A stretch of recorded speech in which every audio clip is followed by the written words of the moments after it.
I'm not as good looking as Fraser, and I want to pass on his greetings to you and apology that he couldn't be here this morning. I want to talk briefly about one of the new projects that's emerging in the city, Code, and then I will. It's not a portfolio I'm directly involved in, but have supported through the Cross Pacific Games Jam recently. At Enterprise Dunedin, we have a range of portfolios across different sectors in the economy.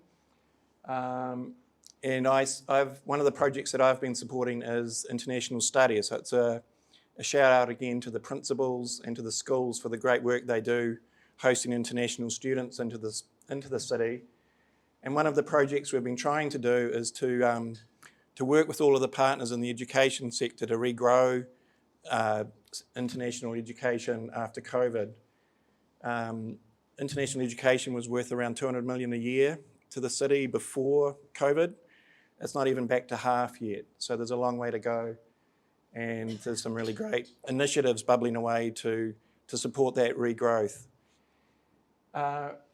Code, the Centre of Digital Excellence, came out of the 2017 Labor Party manifesto at the election. It was a promise that they would develop something called Code. It was really one line in the manifesto. And what it came down to in turning that line into the manifestation of what we have today is a great example of how well this city works together in terms of collaboration and connectivity. That the village was at play there, where we could bring together businesses with the major institutions like the university and the Polytech, with Runaka, with council, and with central government to think it all through.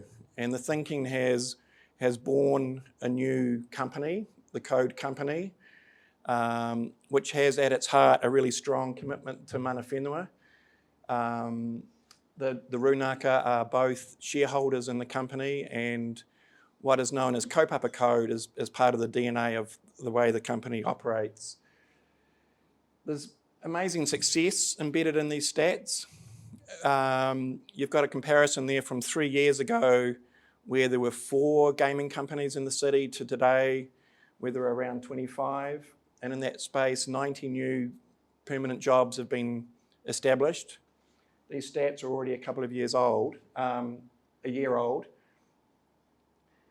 And Code has also attracted ongoing investment. For every dollar spent from central government funding that supported the establishment of Code, another $2.85 has been added to that, $2.61. So it's a growing sector in the city, and with all of the portfolios that we manage at Enterprise Dunedin, we have a really strong focus on skills, on attracting skills, on growing skills, and retaining those skills. And so I want to talk about a program that we've done within the Code space and partnering with schools to help regrow international education and partnering with the Polytech. One of the great things that came out of Code was a whole new curriculum were established at the Otago Polytech, and there's a new curriculum in the process at the university.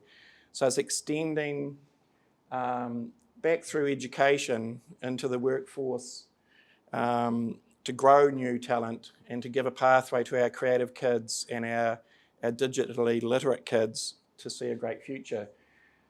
So we have partnered with Education New Zealand, with the Polytech, and with various friends in Japan to run a Cross Pacific Games Jam. It was just at the end of May. We had 20 kids from your high schools in Dunedin spent the better part of 2 weekends together online with 27 kids from various high schools across Japan.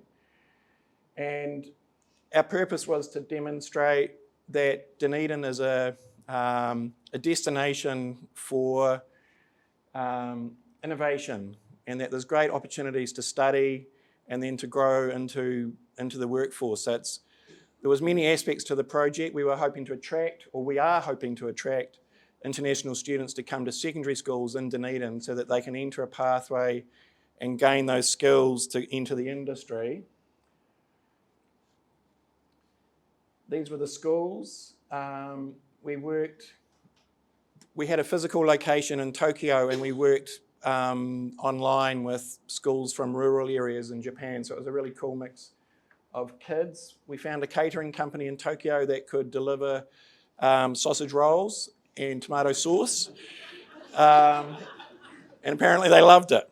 And the best thing that's come out of it from our point of view is the relationships that are now established with partners who are excited to partner with the city. We already had some. Through Code, the city is in a memorandum of understanding with JP Games, a AAA rated game company. I'm sure you're all familiar with Final Fantasy. That's their flagship game. They're incredibly supportive, really generous engagement with the city, and they lent their mana to this project in Tokyo, and they came down into the lab where the students from Tokyo were gathered, talked about the industry, and on this side we had industry reps from the game companies in Dunedin also participating.